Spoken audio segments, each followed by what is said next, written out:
Hello from the brutal capitalist dictatorship of Kuala Lumpur. I hope you're having an amazing day, because if you're having an amazing day, we are having an amazing day. And if we're having an amazing day, you should also be having an amazing day. Today I'm with my good friend Ken from the United States, but he won't be an American citizen for very long. Ken, you've been in Malaysia for 2 weeks, haven't you? Yeah. Would you care to share your experience with us? So I came here to visit Comrade Chris, and I was able to come and explore the country, and it's a very beautiful country, very green, food is delicious, the people are very nice, I haven't had any problems here, I have no complaints. It's one of the most beautiful countries in all the 10 countries that I visited, so I think if you have the time and to spare, you should definitely come and visit and take a look and see what Malaysia has to offer you, because there's a lot that Malaysia has that I don't think we have in America that you can enjoy for yourself. And yes, you will learn a lot. There's a lot of history, there's a lot of things you probably don't know exist. Yeah, please come to Malaysia and give it a chance, because it's, in my opinion, one of the beautiful, wonderful country. A lot of things about Malaysia we do take for granted, like the beautiful people, beautiful culture. When I say beautiful, I'm not talking about physical beauty, but there are many physically beautiful Malaysians.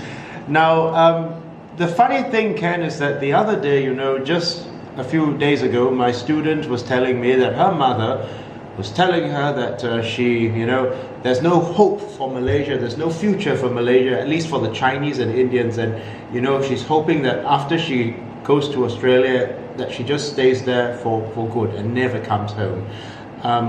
Many Malaysians actually do agree that the Chinese and Indians in Malaysia have no future because of the ever-growing polarization between the races and a thing called Ketuanan Melayu, which is Malay supremacy, right?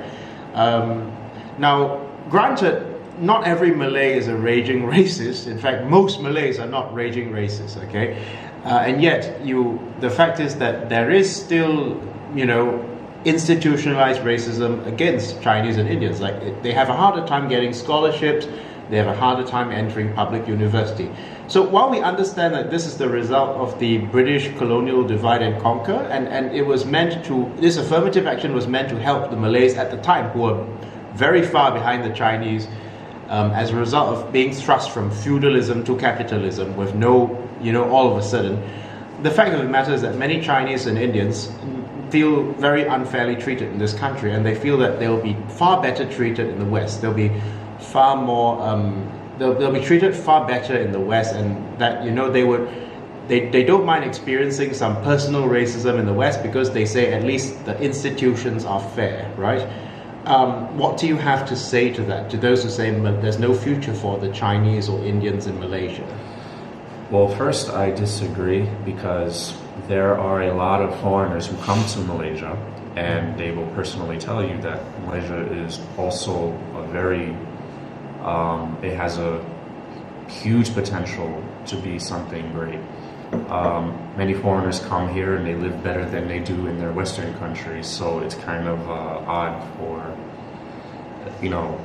to hear this, because there's actually a lot of things that you may not even have when you go to Australia in the first place, or anywhere in the West. The one important thing I need to note is, just because you hear that maybe Australia or America or Canada or wherever in the West, just because someone did very well in that country doesn't mean you automatically will do good in that country. Because I can tell you, because I'm from the West, that it's not the case. Most of people who come to the West have a Hollywood idea, a glorified Disney movie idea of what the West is like, what America, Australia is like, and when they come there, it's harsh facts. We have a lot of issues that doesn't exist in Malaysia. We have huge high rate of homelessness, we have lots of gun violence, mass shootings, criminals, police brutality. There's a lot of things that you will have to face.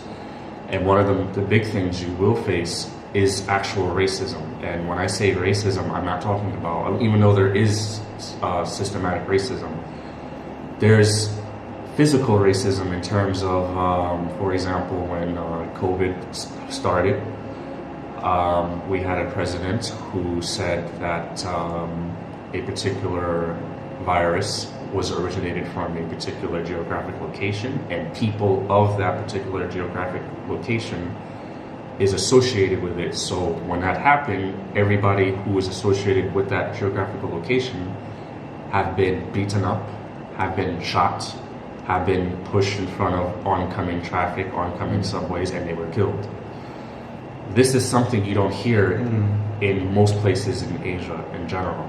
So the life that you have here can be a whole lot worse if you go to Australia, America, or anywhere in the West, for example.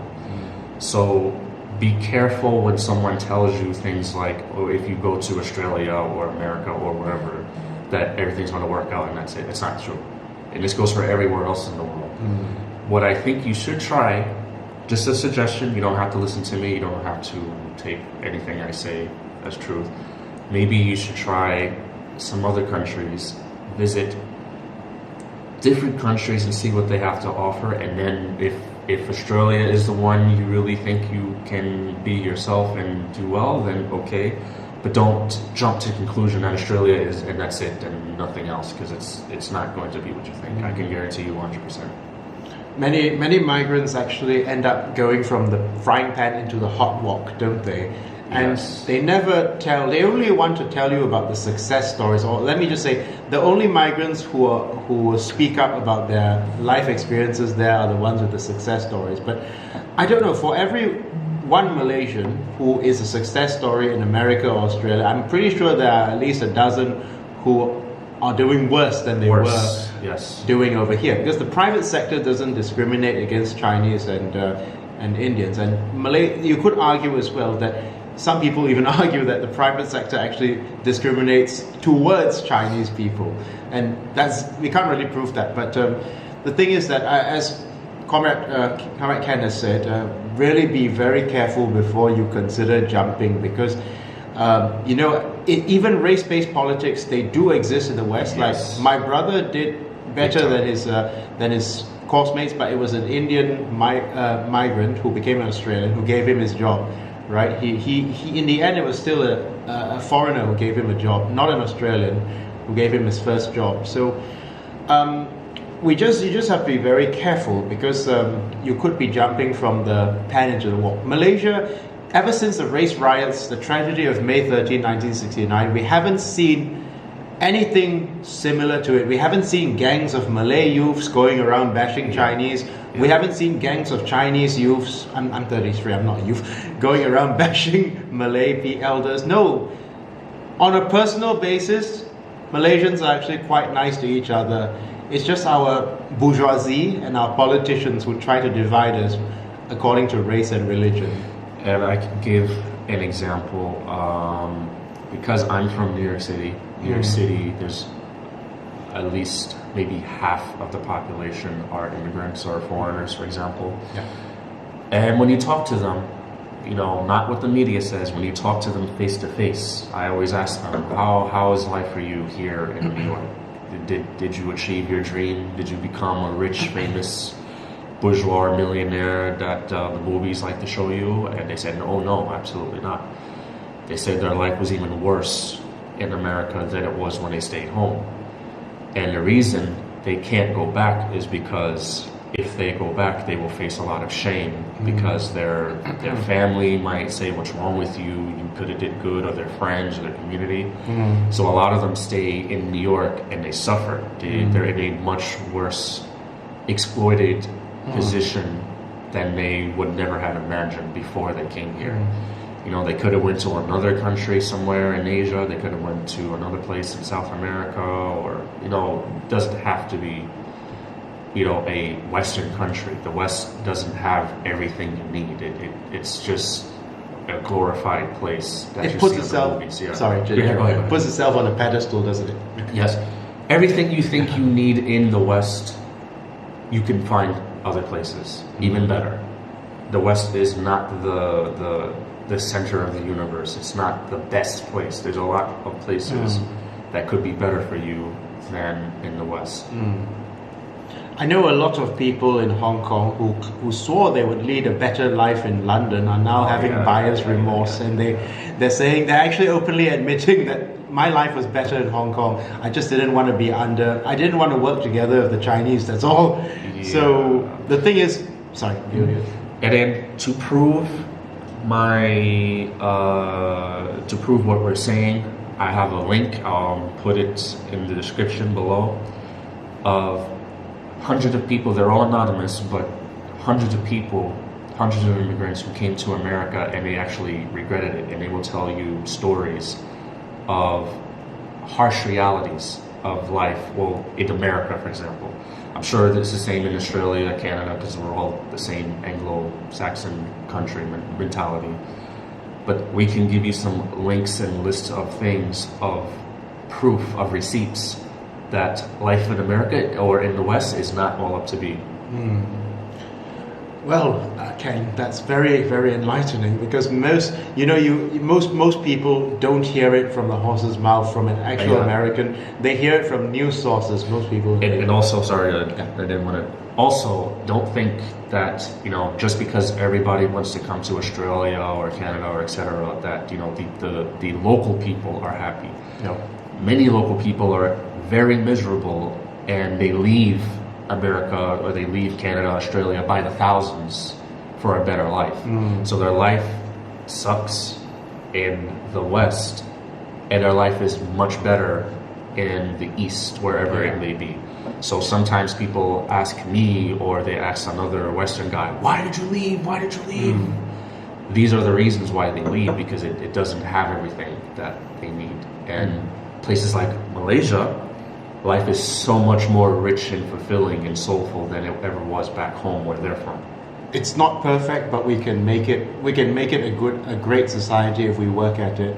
We have so much potential. We are a young society, and we don't have a history of bloodshed like the United States, where Malaysia, as imagined by Tunku Abdul Rahman, as Tunku Abdul Rahman said, I want a country with houses for people instead of military barracks, clothes instead of uniforms, and what else? Plenty of food instead of weapons. That's what he said, something. So his ideal, even though he was not a socialist, his ideal for Malaysia was good, right? It's like a happy society, not necessarily a powerful one. So we haven't achieved that ideal, but it's worth fighting for still, right? There are a lot of, we're going to get to the point of self-hating Malaysians, who can't say anything good about Malaysia.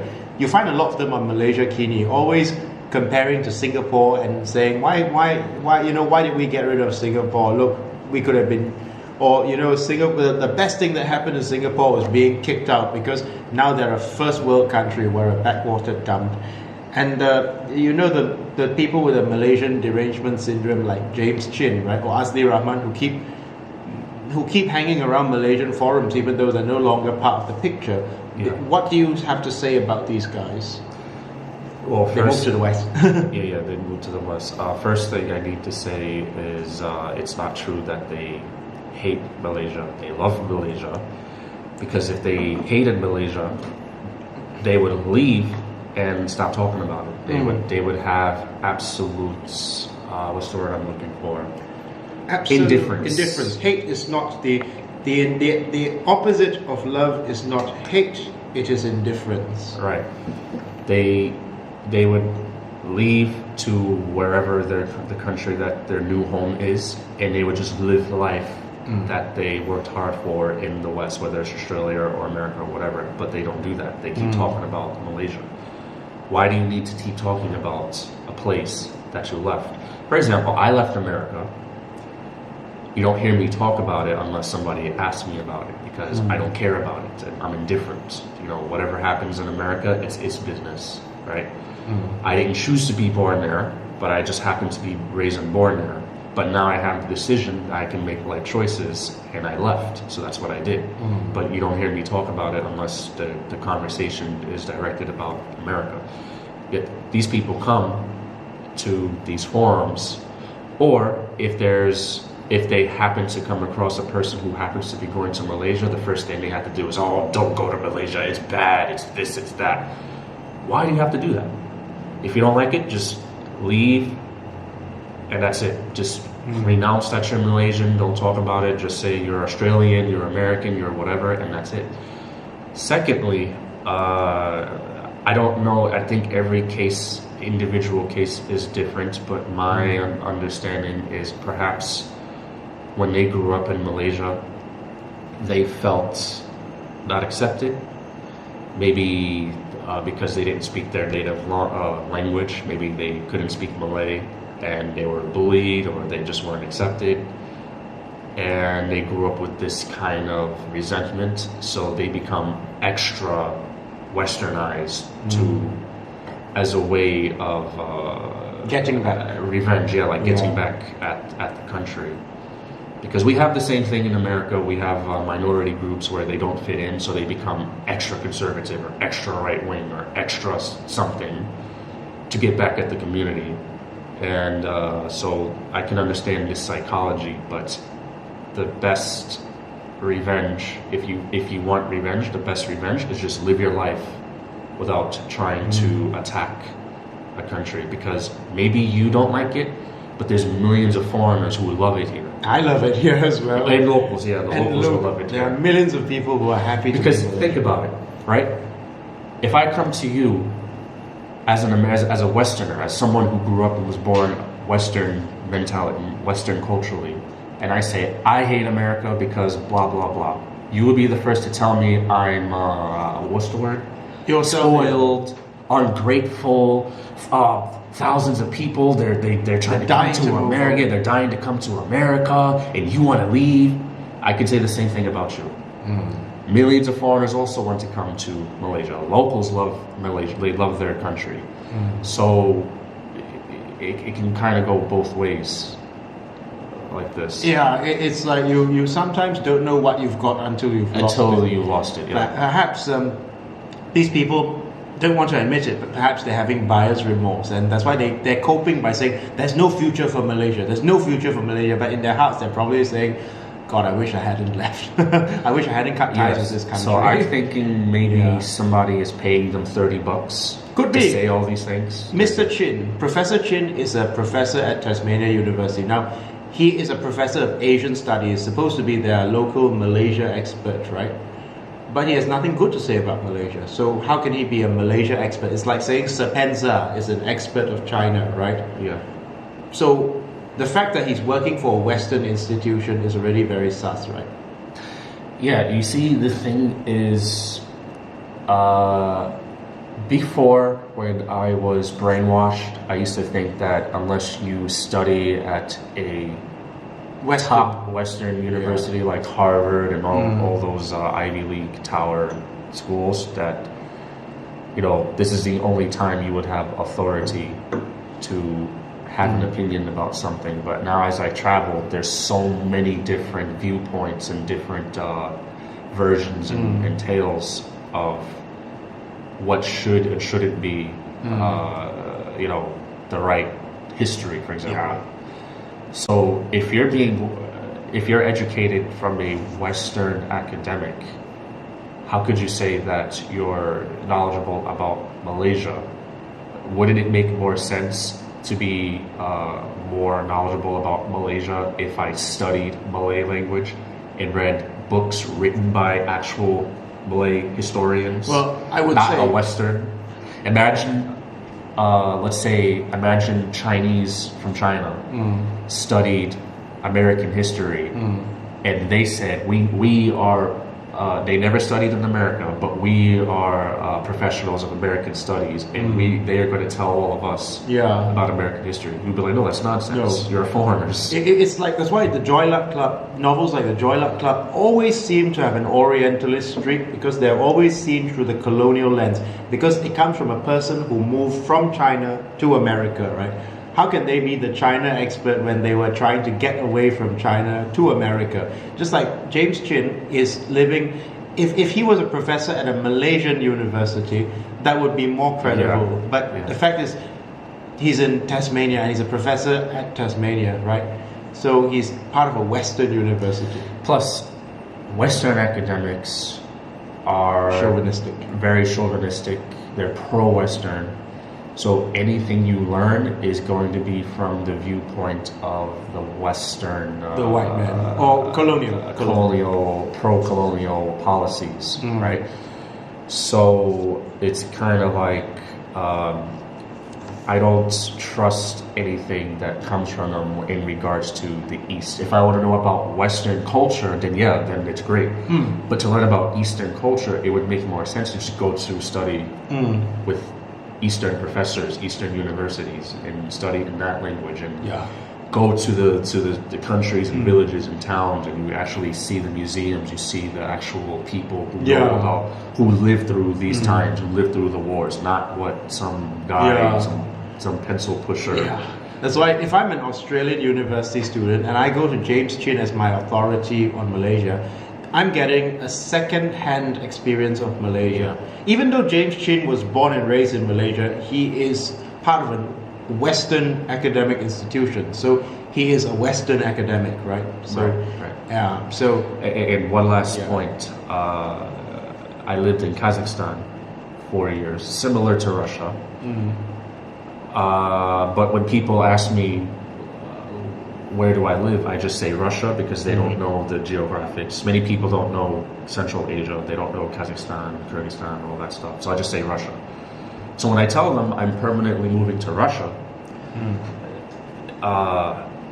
it's kind of like I've been to Russia already. I've interacted with the people. I speak the language. And they are going to tell me about Russia versus their secondhand experience versus my firsthand experience, and they're going to tell me that I'm wrong because the news said XYZ or a friend said XYZ versus me who actually lived there, speak the language, understand the culture, know I have friends there, tell me I'm wrong and I don't know what I'm talking about because it's not academically allowed or reviewed by Western academics. Yes. That's nonsense. They are not the gold standard. Yeah. Now let's talk about Israel and Palestine. Now this has been on the news a lot, and there are people who are trying to divert attention away from it, like Siti Kasim. And I was told by BDS Malaysia, Boycott, Divestment and Sanctions Malaysia, that many non-Muslim Malaysians, which is code word for Indians and Chinese, actually consider Palestine to be a Muslim Malay issue, and they either feel indifferent to it, which is not that bad if they're just neutral, either take the neutral stance, or even worse, are more sympathetic to Israel because they feel that Israel represents them, the non-Malay. I've seen comments of Malaysiakini like, why is it that the Jews are always being blamed for Muslim problems, even though Palestinians are not all Muslim. It seems to me that, unfortunately, because of the race tribalism in this country, many non-Malays are regarding this cause as a Malay-Muslim cause and therefore a bullshit cause. Now, what do you have to say about this as an American communist or American socialist? So you have been successfully divided by your own people. And when I say people, I mean as a nation. Because markers... how to say this correctly? Markers or identities such as religion or race is BS. It's a false ideology because you don't need to be So first, you don't need to be Muslim to support Palestine. That's being Muslim or not Muslim. That's a non-issue. You don't. Do I look like a Muslim? You don't need to be Arab or Palestinian to support Palestinians. Race is not is a non-issue. This is a complete class struggle, and I'm going to prove to you why. So if it's a Muslim thing, if you think that it's just Muslims standing together, what about the rich Muslims? Siti Kasim comes to mind. Yeah, the rich Muslims. The rich Muslims support Israel. They tend to support Israel. Meanwhile, poor Christians, poor Jews, poor atheists, poor Buddhists, etc., working class people of different races, different nationalities, yes, different countries are supporting Palestinians. Yeah, it's a class. So this is totally a class struggle. It's all about the working class. Because for me, when I see the Palestinians, it's an eerie reminder of American history. It's like it's repeating itself.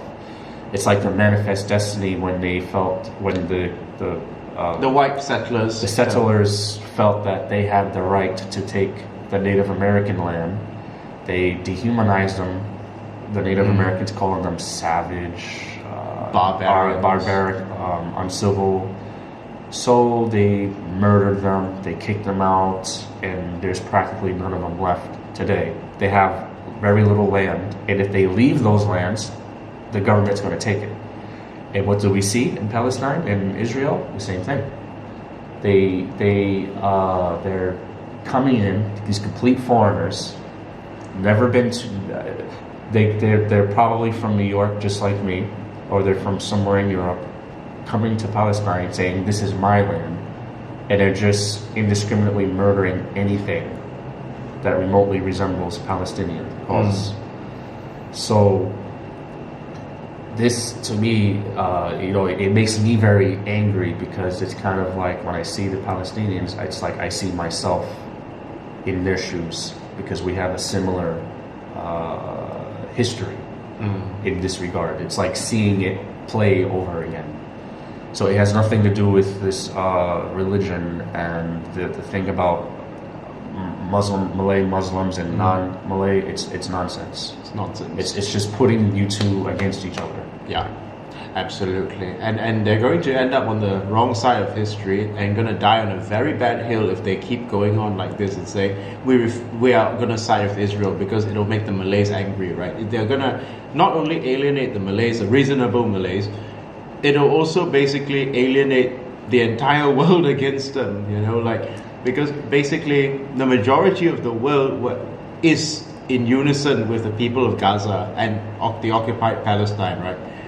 So the fact that these people are siding with the imperialist ruling class just to spite the Malays is like, or the conservative Malay Muslims, it's like shooting yourself in the foot just to spite the ground, Another thing I have to pull up, that I have to expose, I notice a lot of, I don't want to call them Saxonism, but westernized people always seem, especially the ones that tend to have wealth, always speak on behalf of all people of their own race. Yeah. So I noticed some of these westernized Chinese. Yeah, Malaysian Chinese. I can show you. Oh, no, that's yours.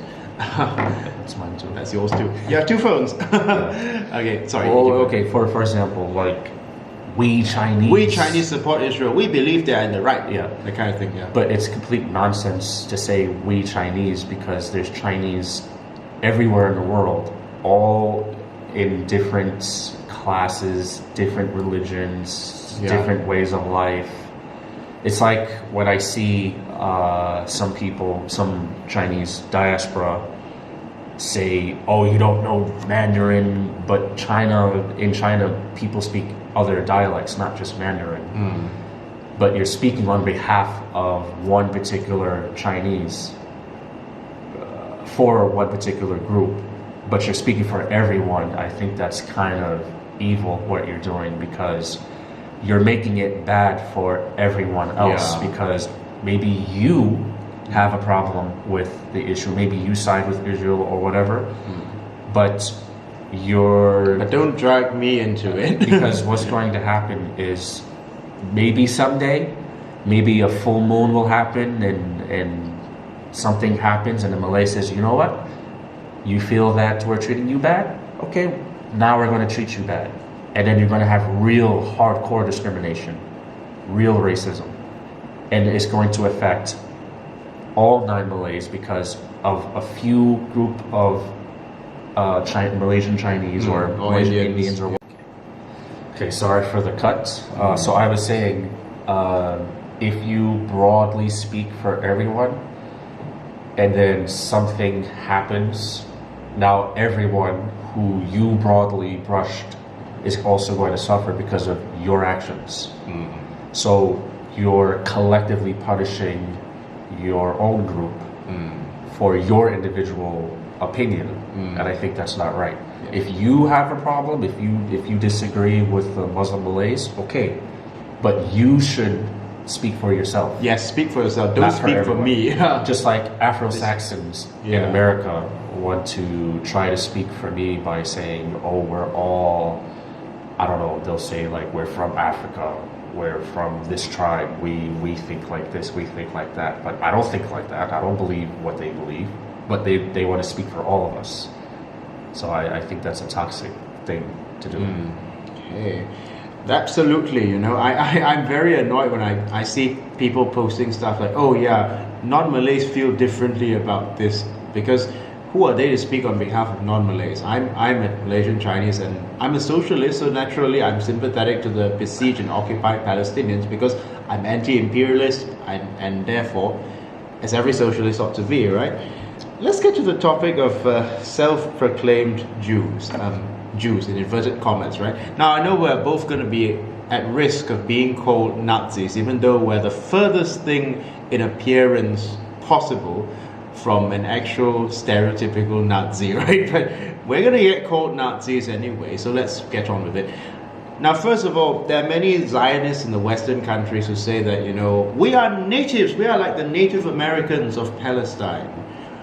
People like Theodor Herzl, for example, who himself, you know, Herzl, the guy who founded Zionism, or the guy who proposed the idea of mass return to Palestine, the guy from, I think he was from Austria, right? Yeah. The Jewish Austrian scholar.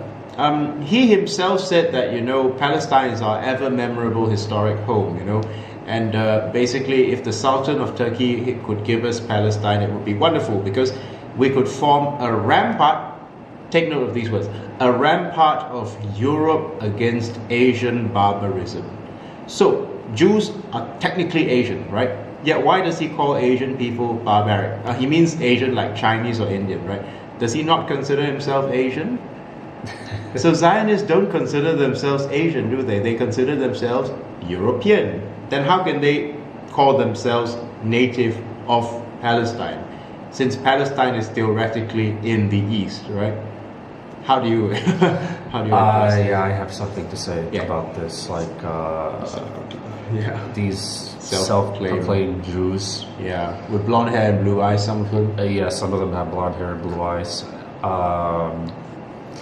See, the thing is, again, to me, it's like Manifest Destiny 2.0, because when they live in Europe or in the North America or anywhere in the West, on one hand, they are just Western. white, Western, like Ben Shapiro. Ben Shapiro. He'll say, like, yes, I'm Western and I came here, Western and blah, blah, blah, blah, right?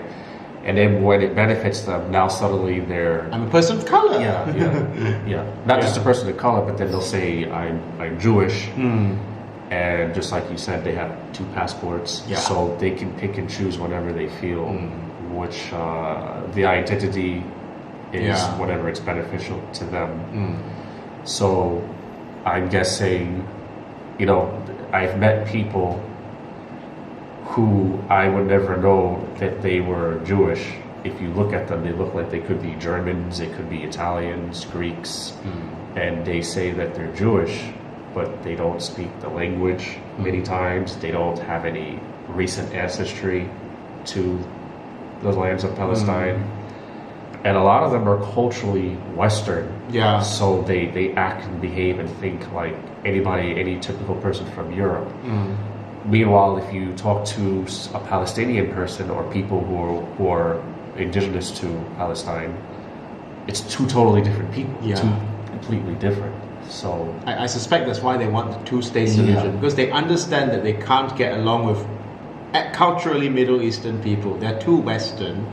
At the same time, you know, they want to impose themselves on the land, and basically they feel they have a right to live on any part of the land, including a Palestinian farmland, because well, they are so-called the original owners of the land, right? Yeah. But they've been away for more generations than the African Americans have been away from Africa, right? Yeah. How could someone whose recent ancestors were all from New York or London, who's culturally Western, claim to have any spiritual or historical relevance to that land? I have to say something. So maybe in the future I will change this term, but I call it Saxonism. Saxonism is when diasporas have entitlement. Yeah. They feel they're entitled to their ancestral homeland. Yeah. They feel that they are as native, even more native than the actual native. So for example, experienced this. for example, you have Afro-Saxons, aka African Americans, people who were descendants of slaves in the Americas. Many of them feel that they are as Africans themselves, even more so. So we don't know where in Africa we came from, most likely Western Africa somewhere, but we don't know what tribe, we don't speak the language, we don't know what religion they speak, we don't know the names of the countries of the continent. But somehow we are supposed to be even more African than they are, right? So when they go there and it doesn't turn out what they hoped or thought it would be, so some of them live in their own little expat bubbles, and they feel better than these locals over there. They feel superior. They feel superior, right? Tel Aviv feels like an expat bubble. It looks like an expat bubble when you look at their ads, right? Sorry. You know, we have a friend who happens to be from Palestine. We won't say her name because she prefers to remain we will. confidential, private. And we had a discussion about this, and I told her, I said, there are probably Palestinian Americans who probably think they are more Palestinian culturally than you are. And then she told us that, when they came to her area, as Americans, they stayed in their hotel, their little groups, they partied, they did all sorts of fun things. They don't talk to natives, they don't eat the same food as the natives, they don't do things that they're doing. So this is what I see when it comes to Zio-Saxons. Zio-Saxons, right. You know, they come from wherever they live, where they live, whether it's New York, London, I don't know, somewhere Paris maybe. And one day they wake up, they say, "Oh, I'm more Jewish than the locals. This is mine. I feel like I should take it." And this is the same thing we see every single time when these diasporas, with their Saxonist mentality, come to wherever they're from, and they feel entitled to just take it. Liberia. What else? I better just explain to the Malaysians. Liberia basically happened when the American colonization society, they got together these former house slaves and the educated ones, and they told them, okay, you guys can go back as and resettle in this place, and they called it Liberia, which is basically the name they gave it. But they didn't assimilate to the local culture. They thought they were superior to the locals because they had Christian, white Christian, Western Christian, not Middle Eastern Christian, Western Christian, Anglo-Saxon values. And basically they lived above the locals, literally and figuratively. You know what I mean? Yeah, so they were not going back as long-lost brothers going to embrace their relatives. They're going back basically as colonizers in colored skin, right? Yeah. That's what we see with the Zio-Saxons, right? And this is incredibly dangerous to the locals. We'll make another video about this a bit later, but it's incredibly dangerous when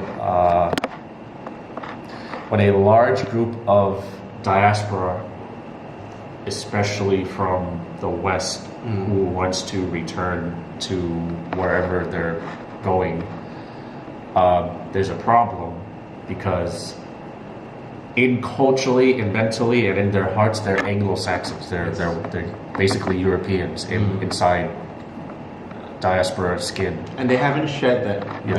They haven't shed it off. So when they go there, they're thinking like an Anglo-Saxon. They're thinking Yeah. You know, we are better than them because you said we're Christians, Westernized. we're Western, and they're no longer Chinese, they're no longer Africans, they're just Americans, or they're just Australians. Yeah. And then they're going to exploit the locals because to them, locals are lazy and barbaric and savage. And then the actual colonizers are going to come up and say, hey, you're civilized like us. We'll give you money and you do what we say, which is most likely going to be take this land, build this company, take advantage of these people, blah, blah, blah, blah, blah. Like you were telling it's like me. a satellite. Yes, I was going to say satellite. All these diasporas who are like the Ziosaxons are satellites, basically. You know, they are sent back, you know, not because they want to give the Jews a homeland. They could have given them a homeland in Germany. Why Palestine? They're sent back because they know they will clash with the local people. Right. But they want them to be. They want them to be their satellites, and they want disorder in the Middle East. They want chaos and disorder. So it's good it's a good way to destabilize the Middle East when you send droves of people who have nothing in common culturally with the people of the Middle East back to live, and you force them on the people of the Middle East. Right. You're gonna get this is a recipe for disaster, like Liberia. Sorry. Right. Exactly. Yeah. Let's talk about the difference between race and nationality. Like, you know, these Zio-Saxons or other diaspora Saxons seem to have a very hard time distinguishing between race and nationality. Even some Malaysian Chinese here, they expect you to be 1000% Chinese if they see you have a Chinese face. Same thing. I'm Peranakan. Same thing with Afro-Saxons. You get called Oreo, right? Yeah, you get called Oreo. Some people have a very difficult time distinguishing between race and nationality and culture. And right? culture. So I get called whitewash, even though there's nothing white about my Peranakan identity. They know what Peranakan is, so I don't speak any Chinese, no Mandarin, no dialect. I speak Malay. Saya amat reti berbahasa Melayu, but he didn't understand that, right? But I speak Malay very well. But the thing is, I live in Malaysia, not China. So, and I have no intention of returning to China, right?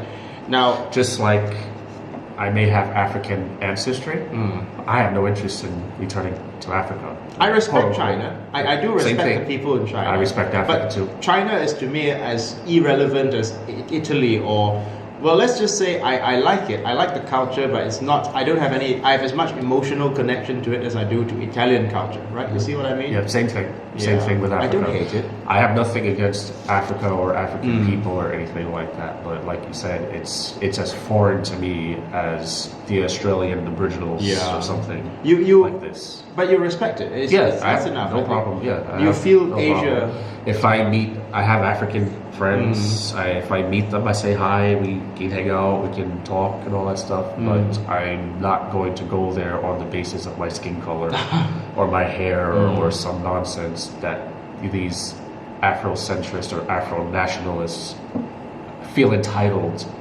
to try to drag me into when that's just not me. It's not mine. They'll tell you were from Africa. No matter what, you are always going to be African. But the thing is, that's complete garbage because, and then this goes into the whole race thing. Race essentialism. Yeah, it's race essentialism because it's stupid because, okay, if I walk down the street and these Afro-nationalists see me, right? They will approach me and they'll say exactly what you said. You are African. You are African. Never been to Africa. Don't speak any African languages. I don't know all the countries. Just like all the rest of the Afro-Saxons in America. Afro-Latinos probably don't know much about Africa. The Afro-Caribbeans probably don't know much about Africa because our nationality, our culture is European, is Western, it's Anglo-Saxon, right? So the thing is, it when they come to you, it's a fail. It fails because how come they don't go to Arabs and say, you're African, come to go back to Africa, right? Aren't Moroccans African? They're Arabs. Aren't Algerians, Libyans. All these people are Arabs. How come they don't walk up to an Arab and say, "Oh, you're from Morocco. Go. You're from Africa." They're looking at skin. Africa. They're looking at skin color. Yeah. How come they don't go to a white person and say, "Oh, you're African. Go back." They don't go to Elon Musk and say, "Oh, you're African." Well, because He's Elon Musk, African, is he not? Elon Musk doesn't fit the mold of what a real African is. Just like, Southeast Asians don't always fit the mold of what a real Asian is to these model minority types, right? But we're gonna, let's end this video with the, is there anything else you want to say about the Yeah, let me just finish this. Yeah. So before we get to Gaza, so race, well, I guess it's not quite irrelevant, but I just want to say a lot of Americans, diaspora Americans, say that they're Chinese, like they see your Chinese face. I'm Chinese first, American second. I'm African first, African second. Yeah. But let's say there was a war between, let's say, a war between U.S. and China, or U.S. and Africa somewhere, like Nigeria or whatever. Let's say there was a second African socialist, like Thomas Sankara, Gaddafi, etc., and we go to war. Who are you going to stand for? That's right. Are you going to stand for America I'm sorry, are you going to go against America since you're African first or Chinese first? Or are you going to stand for the opposite? Very likely they will side with America. They're going to side with America because a lot of Afro-Saxons, they're more nationalistic than actual white Western about America. Yeah. American values than white Americans. So it's garbage, race, all that stuff is garbage. Okay, go ahead. The race essentialism, I mean, the idea of solidarity based on race is garbage. It's garbage. I have no solidarity with Vincent Chin. We're both Chinese, technically. But Vincent Tan, yes, the Malaysian billionaire who, sorry. And I have no anything in common with Thomas Sowell or Tim Solons. I have nothing in common, no solidarity with those people. Yeah, so absolutely, that's it. That's exactly it. High five. Yeah, so let's get to Gaza. Now, you and I, Ken, we were watching a documentary called Born in Gaza, right? And it's a very heartbreaking documentary. What did you think of it? It's very depressing because this is the actual life that people in Gaza have to live.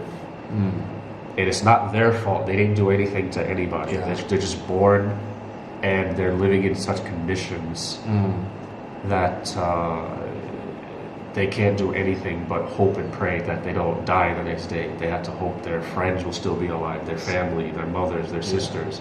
They can't get an education, not only because the teachers are getting killed, but to take care of their family. Yeah. Because we saw a scene where four children to one mom was killed. So the last son has to take care of the whole extended family, had to leave school to take care of the family. They had nothing. They live in such terrible conditions that you couldn't even imagine possible. I wouldn't know what to do. Yeah, this brings up a point about some Malaysian liberals who are freaking out about the Palestine Solidarity Week. They were saying, keep children out of this. Children are too young to experience this. And, people like Siti Kasim and Jason Leong and all of these Malaysian westernized liberals.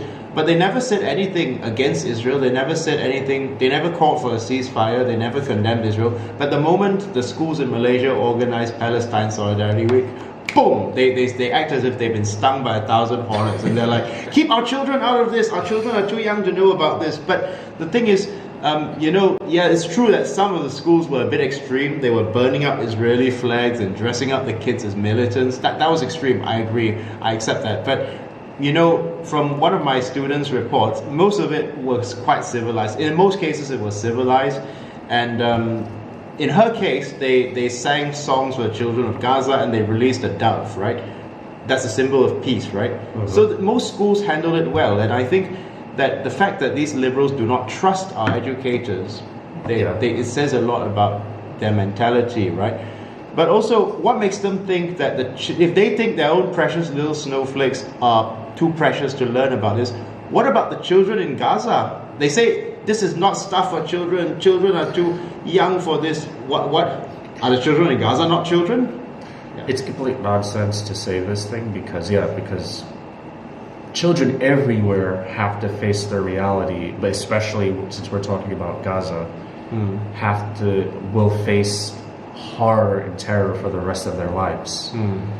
there were children who wanted to self-delete, To kill themselves, yeah. kill themselves. I don't know if we could say that on Yes, YouTube. it's fine. We did. Yeah. Okay, but they wanted to take their own life. They're suffering every single day, Yeah. and it's not their fault. They didn't do this. They didn't cause any wars. They didn't make anything. They didn't make this happen to them. But they are the ones that have to suffer. And the whole idea of trying to protect your children from seeing what other children, what happens? What will you do if your children one day is suffering the same way the children in Gaza is? You would want the whole world to know about it. You would cry for help. You would want other people to know my children are suffering. Please help. Please listen.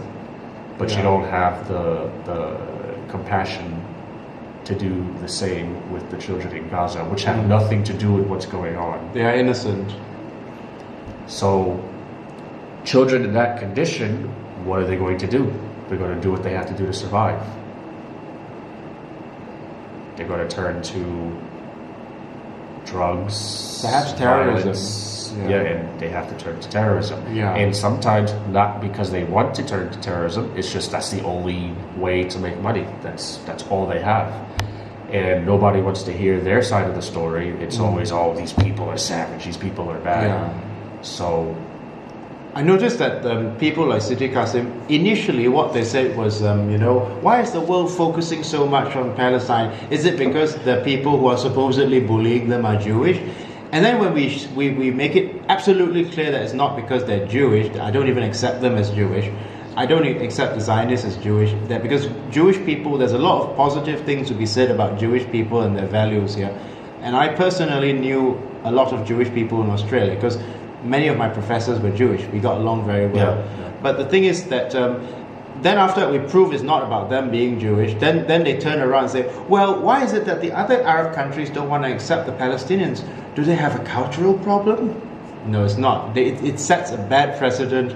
If the Arab, first of all, not all Arabs are the same. If you say that all Arabs are the same, that's very racist. That's like saying all Asians are the same. We are not, right? Palestinians are distinctly different from Lebanese or Jordanians, right? But also, even if the Arab countries were to accept all of them, that sets the precedent that you can just bomb and destabilize any region, and there will always be other countries willing to take the people. So it's like, it would only encourage Israel to do even more. And what was I going to say? They're always shifting the goalpost. Oh yeah, I'm glad you brought that up. This is something that I notice, and it makes me angry. So you have a group of people, for example, whoever they are, it could be Gazans, whoever. On one hand, we have a history of always dehumanizing a group of people. They tell them they're savage, they're lazy, yada yada yada yada yada, and they need to be civilized, and they need to pull themselves up by the bootstraps, blah blah blah, right? Bootstraps, yeah. When they actually do that, then the group who call them that destroy them. Race riots, Tulsa race riots, yeah. bombings, etc. Then when they get destroyed, then they go back to saying that they're lazy, savage, etc., etc. Then when they do better and pull themselves up, then they say, "Oh, these people think they're better than us. They have more money.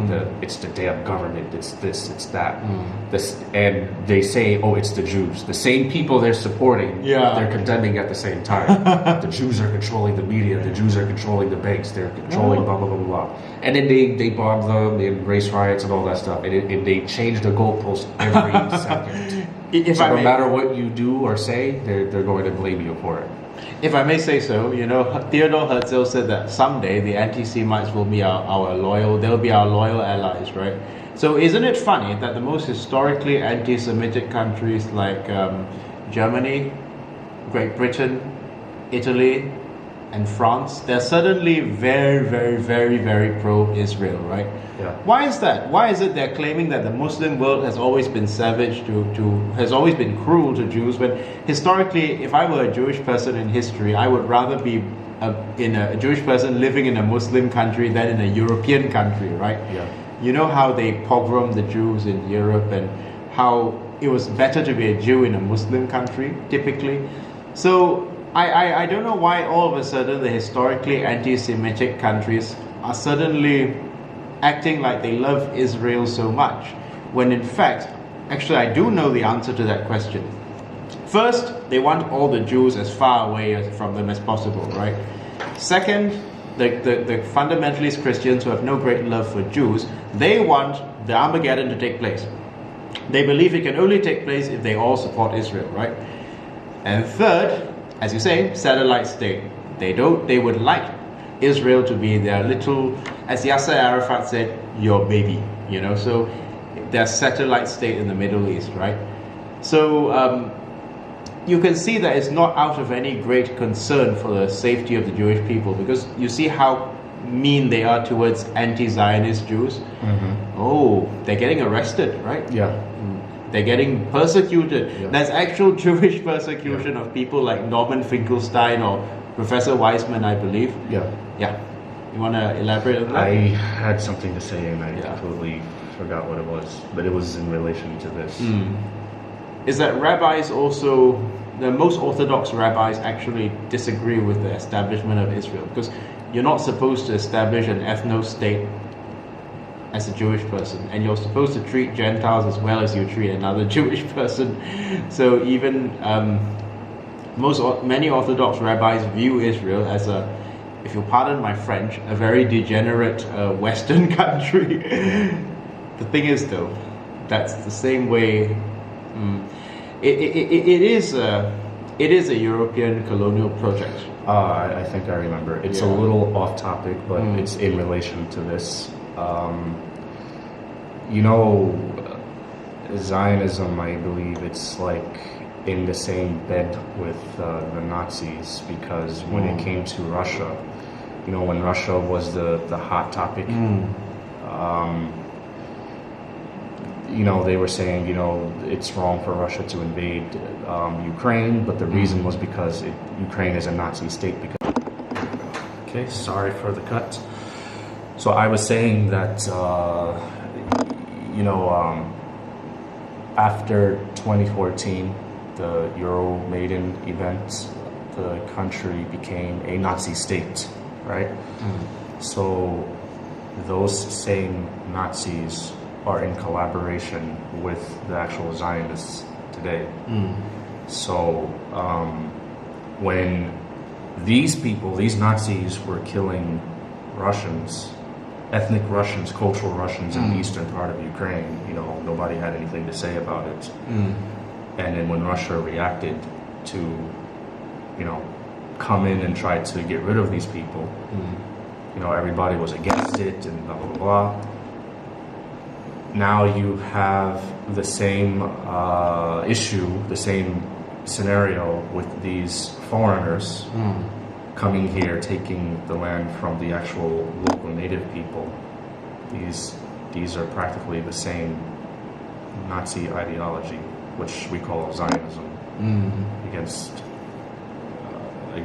the locals. So it's funny because Zelensky himself is a Zionist, but at the same time, the liberal world, the Western world hails him as some liberal hero of the free world. But the funny thing is that he has got Nazis in his battalion, the Azov battalion, right? Yes. They are not. He actually has real Nazi soldiers, and the funny thing though is that the Zionism is actually not that repulsive an ideology to Nazism. Or if I were a Nazi, which I'm not, I wouldn't think Zionism was very repulsive if I would make the Jews the Palestinian people's problem, right? Maybe that's not a very good way of phrasing it, but let me put it this way. Herzl, Zionists have had no problem historically collaborating with anti-Semites, right? Even Herzl himself said that, after leaving, their property could be given to the honest anti-Semites, right? and you know what Herzl even said? He said Jew baiting has merely stripped us of the weaklings in our race, is what Theodor Herzl said, right? The spiritual father of Israel, right? Because he died in 1906 before Israel was founded. So at least before Israel was called Israel. So he's the spiritual father. But I don't think he actually cared about Jewish people as a whole, because he said, send the poor and desperate ones first to till the land, then the bourgeois Jews can go later, right? What does that tell us? Like, so it's kind of like it's I don't know the word, like it's class. It's basically classist, or let me put it this way: it's social Darwinist. Yeah, because Zionism, you see, is an ugly amalgamation of political Judaism, not spiritual Judaism, political Judaism mixed in with social Darwinism, right? They think they have a right to take Calvinism. this land. Calvinism, that's right. Remember Calvinism? I talked about Calvinism, like this idea that, you know, some people are simply better than others and deserve more rights, right? Yeah. So an Israeli just deserves more rights than a Palestinian, simply because they happen to be Israeli, right? Yeah. You wanna? It's just this ideology is really toxic. It's like they're all from the same root. You know, they branch off into different whatever. It could be Christianity, Zionism, whatever. If it comes from the West, or if it's anything infused with Western ideals, like you said, with Calvinism or with Social Darwinism. it turns into this monster. Yeah. This, I don't want to make this video too long. No, we're gonna finish I wanted to bring up those female soldiers. Do I look like I could hurt a civilian? Yeah. You're talking about IDF. Well, that'll be a different video, because I have too much to say about that one. But yeah, it's like this. But let's wrap up this video by just making a point that, you know, what Zionists like to do when we call them out for their atrocities in Gaza or their brutal treatment of the occupied Palestinians, they always bring up the Holocaust, you know. One of the Israeli ministers even pinned a star, a yellow star, you know, the Jewish star, on his lapel, right? As if they were these well-fed, well-trained IDF soldiers were the same people as the persecuted Jewish people in Nazi Germany. Many of their descendants, like Norman Finkelstein, are supporting the Palestinians here. They're not the same people, first of all, and second of all, the fact is, if you bring up the Holocaust to justify brutalizing the Palestinians, it's very much like an African American criminal bringing up, slavery or Jim Crow to justify brutalizing Asian Americans, right? Because you remember the guy who pushed that Asian lady off the train tracks, and then they took a photo of him with his tongue sticking out. There will be people who will bring up slavery and Jim Crow, and we can see this seems to be a very common trend with these so-called Saxons. Saxonism. Yeah. Like they'll bring up historical injustices that were done.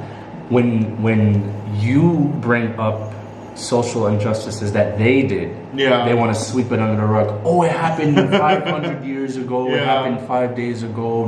Let's talk about now. No, let's talk about now. Let's not talk about. But something that happened a long time ago that has nothing to do with the situation, then they want to bring up a social injustice. Like the Holocaust, right? Yeah. Because that was a very desperate. That's a very desperate move when they bring up the Holocaust, because that's their last trump card, basically, because that shows that they're losing the propaganda war. Okay, well, so there's that I think that's about it for today. And thanks for coming to Malaysia, Ken. It's really been a pleasure hosting you, and we will be friends to the end. Thank you. Definitely. And yes, do come back to Malaysia. I will.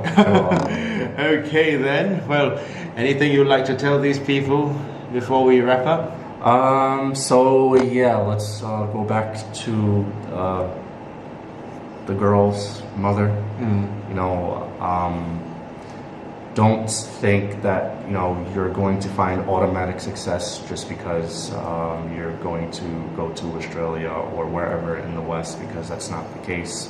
And I would not condemn Malaysia, because there's a lot that you have now that people in Malaysia have it far worse than you do.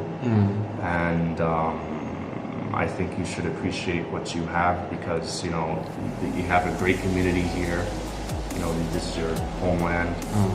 It's not perfect. It's not perfect, but you have a stronger community than in the West, because in the West people are more broken. And even if you don't like Malaysia, even if you feel that you want to live someplace else, the only thing I would simply suggest is to try other places than the West.